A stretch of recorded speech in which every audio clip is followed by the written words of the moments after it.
eşidib itaət eləmək bizim üzərimizdə qiymətli qardaşlarım, vacibdir, fərzdir. Ən başlıca isə ölkə başçısı, rəhbəri eşidib ona itaət eləmək.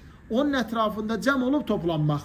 Allah Teala buyurur ki, Yə əyyuhəl-ləzīnə əmənu ati'ullaha və ati'ur rasulə və ulul əmri minkum. Ey iman gətirənlər, Allaha itaət eləyin, Rasul sallallahu aleyhi və səlləmə itaət edin və içərinizdə olan əmir sahiblərinə itaət edin. Əmir sahibləri həm alimlər, elm əhlidir, sənə nəsihət eləyəndə, sənə başa salanda, bacardığın qədər eşidib itaət eləməlisən, həm də sənin üzərində rəhbər başçıdır. Onu eşidib ona itaət eləmək, onun hörmətini saxlamaq. Kim əmir sahibinin hörmətini saxlayıb, onun dərəcəsi, məqamını uca tutarsa, Allah Teala da həmin şəxsi qiyamət günü uca tutar, hörmətli olar.